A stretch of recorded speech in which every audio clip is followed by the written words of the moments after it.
6 words, only 6, tumbled out of Chicago Sky coach Tyler Marsh's mouth and cracked the WNBA's glossy facade like a dropped trophy. Asked about the hateful fan slurs that allegedly rang through Gainbridge Fieldhouse on May 17th, Marsh didn't dodge, embellish, or even blink. He simply said, "I heard when everyone else did." SI. In that instant, a controversy already blazing on social media exploded into a full-blown credibility crisis. Could the most talked about scandal of the young season be nothing more than an echo chamber repeating itself? Tonight we follow every breadcrumb, game footage, league statements, and the clashing voices of Angel Reese and Caitlin Clark to uncover whether hate really invaded the hardwood or outrage just staged a hostile takeover. Game night. Meltdown Saturday night should have been a celebration.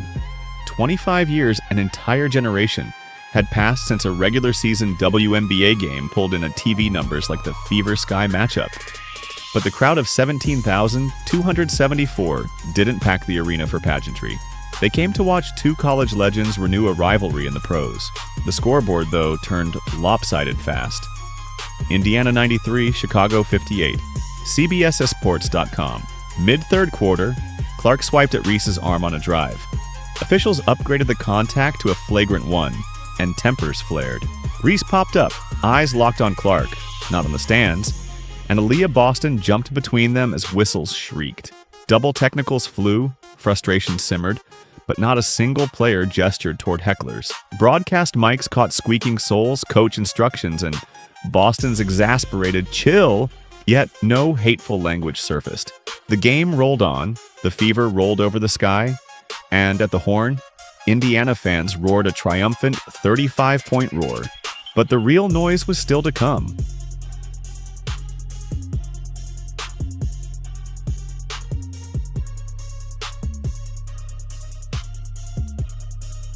The coach's 6 words.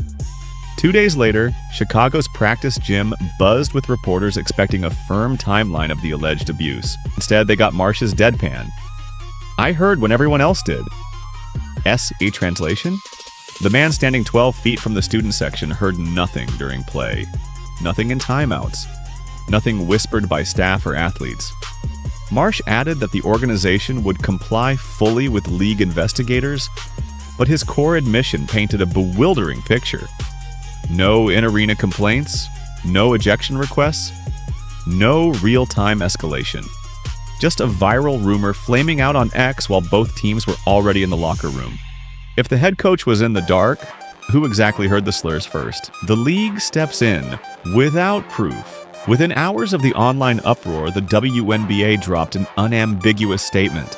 "We strongly condemn racism, hate, and discrimination in all forms. We are aware of the allegations and are looking into the matter." CBSSports.com. Yet the league pointed to 0 audio, 0 video, 0 incident report from security. Cameras that froze Clark's flagrant in 4K apparently missed everything emanating from row 3. Insiders whispered that the probe began with screenshots, not footage. Off the record, one league official confessed it was unusual to open a case without contemporaneous evidence. Still, the investigation rolled forward because ignoring a racism claim courts disaster in today's climate, even if the proof file sits empty. And that's when the tweets detonated. Viral wildfire and the 2 rivals. Angel Reese took to TikTok, reposting a montage of her glare beside Clark's surprised face with the caption, "White gal running from the fade." Sigh, her followers treated it as Exhibit A that Clark's fans, predominantly white, they argued, were emboldened to hurl epithets. Hashtags yes, stand with Sky, and protect Angel trended within an hour. Meanwhile, Clark met microphones with a practiced calm. "There's no place for that in our game or anywhere," she said, before acknowledging she didn't personally hear any hateful words over the roar of the crowd. https://www.icovbtx.com. Clark's restraint won polite applause. Reese's incendiary repost won virality. The internet chose sides as if the final buzzer had signaled the start of round 2. Yet even the loudest tweets can't substitute evidence. The evidence vacuum? Gainbridge Fieldhouse boasts more lenses than a wildlife dock crew. 32 broadcast angles, 8 rim cams, 2 bench cams, and parabolic mics littering courtside. Every cough from a floor seat lands on the production feed. League technicians scrubbed 4 hours of raw audio and found no slur, no chant, no hostile call and response. Courtside journalists from ESPN and the Indy Star echoed the silence. They heard heated basketball chatter, not bigotry. ESPN.com. The Twitter accounts that birthed the rumor? Several slipped into private mode, one vanished entirely. Lawyers call that a chain of custody problem. Viewers call it fishy. Still, the league pressed ahead. Partly, insiders admit, because failing to investigate would look worse than investigating thin air. When proof runs dry, motives take center stage. Motives, narratives, and brands. On court, Indiana didn't just win, they humiliated Chicago, outshooting them 47% to 29%, doubling their assists and forcing 17 turnovers. Reese's line, a tough 4 for 16. Numbers that ugly invite criticism, unless you redirect the spotlight. Controversy has long been Reese's currency. Every viral spat pumps her follower count. Clark's currency is record books. One crafts friction, the other crafts step-back threes. Put bluntly, a blowout loss tarnishes a budding superstar's aura, but claiming you endured hate speech garners sympathy, stifles critiques, and keeps cameras rolling. Is that cynical or savvy? You decide. However, the ripple extends beyond 2 players, to league-wide. Tightrope columnists warn that the Reese-Clark circus risks overshadowing systemic abuse many WNBA athletes do endure. From Isabel Harrison's daily DMs to the racist memes lobbed at rookies with hardly any airtime. New York Post. By launching a very public probe on shaky grounds, the league gambles with credibility. If investigators clear the crowd due to insufficient evidence, detractors will scream cover-up. If they punish unnamed fans without proof, they'll spark due process outrage.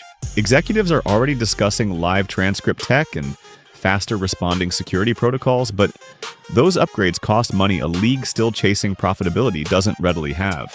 In the meantime, drama keeps the ratings curve vertical. So where does that leave the truth? What happens next? Investigators will interview 80+ spectators within earshot of Reese, review security logs, and run AI filters over raw audio in search of flagged epithets. Results are expected by early June. League bylaws allow lifetime bans for verified hate speech, but also permit quietly closing a case if evidence never materializes. Off-camera, Sky front office sources fear backlash if the probe fizzles. Fever officials worry a finding of unfounded will be spun as favoritism toward Clark. Fans just want clarity. Clarity may never come. So the ball swings back to us. The uncertain buzzer. Was hate hurled from row 3? Or did a blowout loss birth a legend of its own?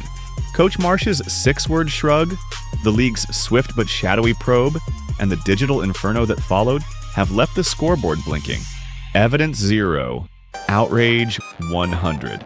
If concrete proof surfaces, it will demand justice. If the case dries up, it exposes how easily an algorithm can rewrite real life. Either way, women's basketball just learned that the loudest arena isn't always made of brick and mortar. It's the infinite scroll in your hand. So, viewers, I'll toss the final rebound to you. What would convince you that truth triumphed? Receipts or retractions? Drop your answer below, keep it respectful, and smash subscribe so you don't miss the next twist in a rivalry that's redefining an entire league.